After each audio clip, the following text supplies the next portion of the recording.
Welcome to cube TV. నేను మీ anchor Fatima Khan. Etela Rajender పేరు ఇప్పుడు తెలంగాణ రాజకీయాల్లో మళ్ళీ హాట్ టాపిక్ అవుతుంది. మొన్నటి అసెంబ్లీ ఎన్నికల్లో 2 చోట్ల ఓడిపోవడంతో ఆయన పని అయిపోయిందని అంతా అనుకున్నారు.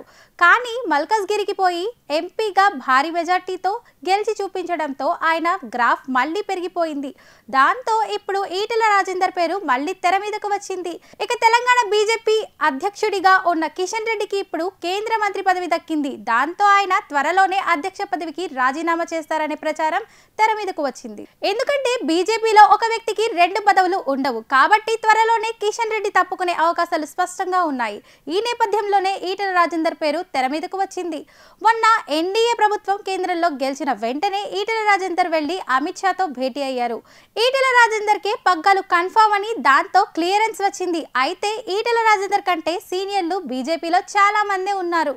రఘునందన్ రావు, అరవింద్, డీకే అరుణ లాంటి వారు ఉన్నారు. కానీ వారందరితో పోలిస్తే ఈటెల రాజేందర్ రాజకీయాల్లో చాలా సీనియర్. పైగా రాష్ట్ర వ్యాప్తంగా ఆయనకు క్లీన్ ఇమేజ్ ఉంది. ఉద్యమకారుడిగా ఎక్కువ గుర్తింపు ఆయనకే సొంతం. పైగా ఇప్పుడు తెలంగాణలో ఉన్న బీఆర్ఎస్ నేతల్లో ఈటెల రాజేందర్ కు మంచి సంబంధాలు ఉన్నాయి. ఇప్పటికే ఆయన బీఆర్ఎస్ నుంచి చాలా మంది నేతలను బీజేపీలోకి తెచ్చారు.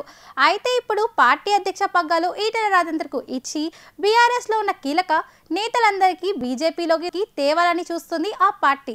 ఇప్పుడు బీఆర్ఎస్ గ్రాఫ్ క్రమంగా పడిపోతుందని, ఎంపీ సీట్లు ఒక్కటి కూడా రాకపోవడంతో ఆ పార్టీ నేతలు పక్క చూపులు చూస్తున్నారని బీజేపీ అంచనా వేసింది. కాబట్టి ఇలాంటి సమయంలో ఈటెల రాజేందర్ ను ముందు నుంచి ఆపరేషన్ బీఆర్ఎస్ ను చేపట్టాలని అనుకుంటోంది. ఈటెలకు మంచి సంబంధాలు వారితో ఉన్నాయి కాబట్టి ఆయన హయాంలో చేరికలు ఎక్కువ జరుగుతాయని భావిస్తోంది. అలా పార్టీని రాబోయే ఎన్నికల్లో బలంగా తయారు చేసి అధికారంలోకి తేవడం కోసం ఇప్పటి నుంచే ప్లాన్ వేస్తుంది బీజేపీ.